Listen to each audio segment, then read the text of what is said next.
Is this monitor good? What about this one? Or this one? Or this one? Or this one? Or this one? Or this one? Or this one? Or this one? How would you even find out? I mean, the obvious way is reviews like mine, right? But those reviews are chocked full of tests and technical jargon that I know I'm guilty of not explaining well. I mean, what does a delta E average of under 2 even mean? Sure, you can probably infer from my excited tone of voice and the smile on my face when I say it that it's a good thing, but if you don't engage with monitor reviews on a regular basis, you won't have a good frame of reference to know what's truly good or not. So, by the end of this video, you will have the foundational understanding of what makes a monitor good. So even just like looking at the specs, you can get a proper idea of what you're looking at, and when watching or reading reviews like mine, you'll get the most out of them. Without further ado, let's get into it, starting with the specs. I would argue specs come in two forms: observable facts and measured values. Observable facts are the basics, like this is a 27-inch 1440p QD OLED panel. Technically it's something like 26.5 inches, but still. This one is a 32-inch 1440p IPS panel. Those are observable facts. Stuff like 1000 nits of peak brightness or 1 millisecond gray-to-gray response time are measured values. Those are performance figures. To put it in car terms that might be slightly easier to understand, the observable facts are that my car has a 3-litre supercharged V6 engine with a 7-speed dual-clutch gearbox. The measured values are the power at 333 horsepower and a 0 to 62 time of 5.1 seconds.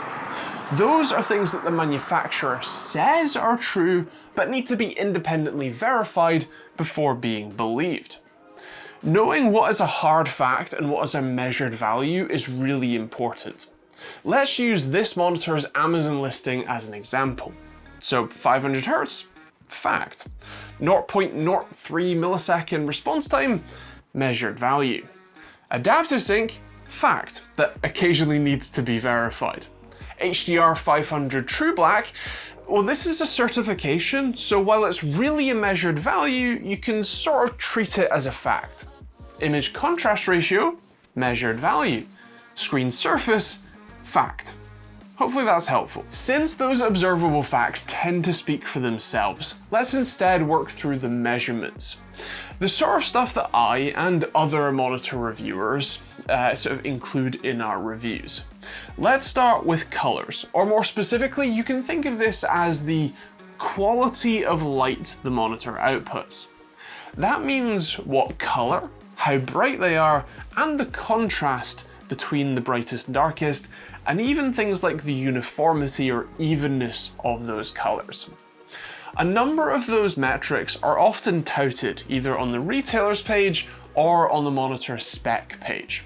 In fact, I've already mentioned a few of them, brightness and contrast, so let's start there. Brightness is generally measured in a value called nits.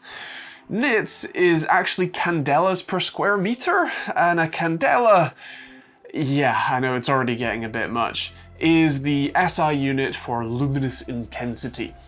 Think of this like PSI versus pounds.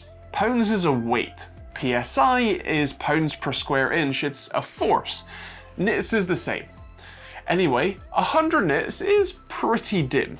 Amazingly, 80 nits is the standard for the sRGB color space that we will be coming back to in a minute. But yeah, 100 nits is dark. 250 to 300 nits is generally pretty usable, especially indoors without direct sunlight. You will only need more than that if you've got a sun-facing window behind you, and then you want 500 at a minimum. 1000 nits is very bright. The key here, the key thing to know though, is how the monitor gets to that brightness. This QD OLED lists itself as a 1000 nit monitor, but it will only hit 1000 nits with a very small window size, so only a very small part of the display is actually getting that bright, and only in HDR mode. In regular usage, like you are likely going to use it, not in HDR, this only runs at 300 nits. The other brightness metric you'll often hear about is the contrast ratio. This is the difference between the brightest and the darkest elements.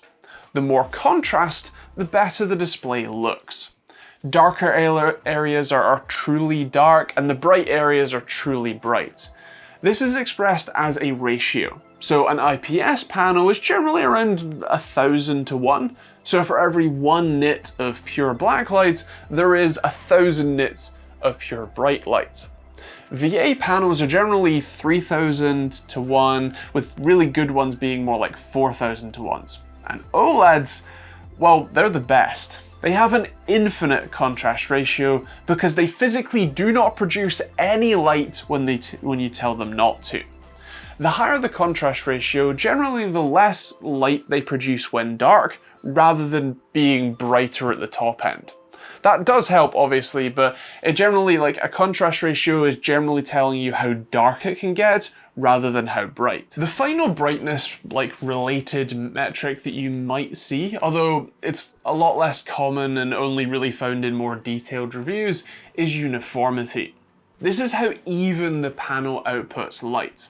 Well, it's all good if a display can output 300, 400, 500 nits of brightness and can get really dark if it can only do that in the very middle of the screen, but like along, say, the bottom edge, it's just permanently really bright, or one corner is weirdly dimmer than the rest.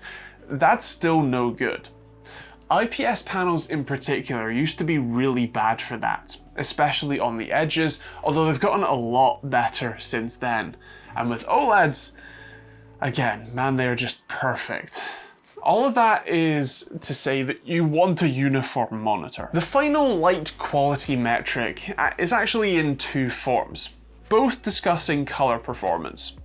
Displays, at least our current designs anyway, can only make varying levels of red, green, and blue light, except WOLEDs, which have a white LED as well, because there always has to be a stupid exception to the rule. So we generally map their ability to produce colors like that. How much red, how much green, and how much blue. This shows how much of the total visible spectrum the display can output. We often reference this to a few standard spectrums. We've already met one, sRGB, that's the smallest space with the least number of colors or shades inside it, so we can gauge how impressive the display's color performance is. The wider the gamut coverage, the better and more vibrant it is. The other common spectrums are DCI-P3, Adobe RGB, and the newest one being Rec 2020. That's the widest, and you will struggle to find a display that covers 100% of that one. In short, the higher the percentage, the better, with 100% of DCI-P3 and or Adobe RGB, since they're very similar sort of spaces, being a pretty decent monitor. The other color metric you hear about is accuracy. This is how, well, accurate the display is when you ask it to show you a specific color. This is really important for designing stuff, but less important for games, although it's still nice to be accurate there. Be that for websites or videos, you want to know that what you're seeing is what everyone else will see. Because monitor color is described with the three components, R, G, and B, it's a 3D space, which means the accuracy figures get kind of weird. The figure we use is called delta E, with delta being difference and E being the German Empfindung, sorry Germans, meaning sensation. Really what we're saying here is how far off in 3D space was the color that we got from the color we wanted.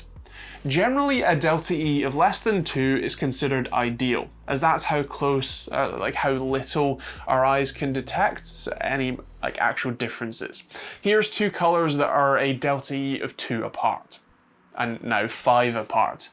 5 is really obvious, right? But 2 is a lot closer.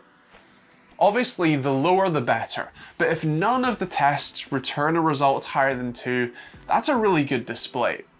If the average is less than 2, that's good as well, but if it's above 2, well, it just gradually gets worse. Here's a little gradient so you can see, going from a delta E of 0 to 6. Pause if you want to look at this more. Now we get to move on to my specialty, how the light changes, which we call the response time. I built a tool to test response times, the very creatively named Open Source Response Time Tool. I'm a creative genius, I know. Response times are basically the time it takes for the monitor to change color.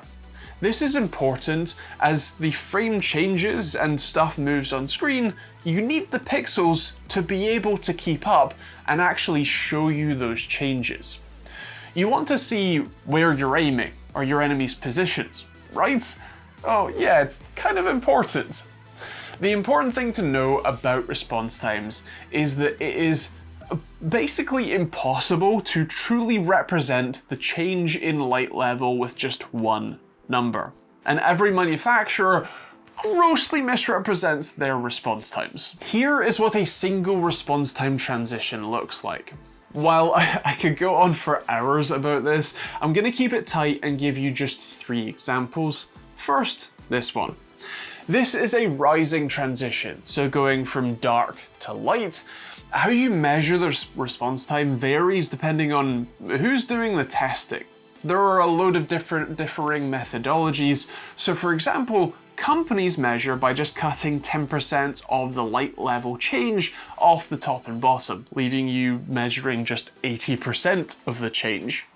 If you're watching one of my reviews, and I test it from here, I test with a fixed RGB 10 offset off the top and bottom, and if you're watching a Monitors Unboxed video, Tim tests like this, taking 3% of the RGB value change off. This is why numbers that you see from me and the other OSRTT users might not line up exactly with data from Tim and other sites that have their own tools like Artix. This is example 2. See, I'm being good. This shows what's called overshoot. Thanks to a feature normally called overdrive, the panel actually misses the target and has to come back down to the correct value, or come back up if it's going the other way from bright to dark. This happens because overdrive tries to get the pixels to move faster than they otherwise, well, might want to, by initially setting them to go much higher or further or lower, depending on which way, and then changing the target once it's close. Obviously, if you see this, the overdrive hasn't done its job well. We quantify overshoot in 2 ways: how far it missed its peak and how long extra it took to actually go from your starting level to the target. An overshoot of a couple of RGB values is perfectly fine. Honestly, anything up to 10 RGB values is okay. You will struggle to notice that. More than that though, and that's a problem. The time that it takes, I, and therefore OSRTT, include in the response time. So instead of showing you the initial response time, as in the first rise or fall, not including overshoot time, I show you the perceived response time, which includes that overshoot time. Finally, I want to show you what the perfect response time, at least theoretically, looks like. This is from an OLED, and basically you can see that it changes instantly and stays there. There's no overshoot, just a straight vertical line. This is why OLEDs are so great, because instead of an LCD slowly drawing your new frame such that it only just finishes by the time the next one is ready, or worse, doesn't even finish drawing the next one, drawing before the next one is ready, so they all just blur together in a horrible thing called ghosting, OLEDs draw every frame instantly, giving them a level of sharpness that not even resolution can give. Motion is crisp, not just the image, and that's really cool. I should make it clear that us reviewers test a bunch of transitions. OSRTT tests 30 different shades, so when looking at heat maps like this, there are a couple of key things to look at. Obviously, the colors in the heat maps make it pretty easy to see if it's any good. But the three most important, at least response time numbers to look for, are the initial and perceived response times, and the difference between them, if any, and the refresh rate compliance percentage. For OLEDs, this is basically always going to be 100%. For, say, an IPS or VA panel, depending on the overdrive mode, it might be anywhere from 20 to 80 to 100%. This is basically just how many of those transitions in the response time box are under the refresh rate window. A truly good display should return 100% here. Anything less, and you'll get at least some ghosting. That's previous frames on screen, that's the whole sort of like blurring together. It generally looks horrible. One bit of info that is widely forgotten that may seem a bit like pedantry, but I'd argue is actually kind of important, is that while an instant response time is better than one that takes the whole frame time, for say 165Hz displays, you get new frames every 6 milliseconds, so a response time at 6 milliseconds would be the whole frame. There's actually a quirk to how our eyes perceive motion on monitors like these that mean that depending on the refresh rates, there's an argument to be made that the slight smoothing that LCDs sort of accidentally do because they can't keep up with their own damn refresh rates can actually be slightly perceptually smoother to your eyes. If I'm being honest though, even my relatively slow 175Hz QD OLED, that's relative to the 500Hz that this thing is, or that's every 2 milliseconds that you get a new frame rather than 5.7, looks miles better than the 640Hz TN monitor that I tested recently, at least to my admittedly failing eyes. Still, it's worth considering how the refresh rate also plays a part in the perceived motion smoothness. Finally, we have latency. OSRTT tests latency too, although the difference between latency and response times is that the response times are how quickly the physical pixels can change color. Latency is how long it takes for the monitor to get a new frame in the HDMI or display ports and then start putting it on screen.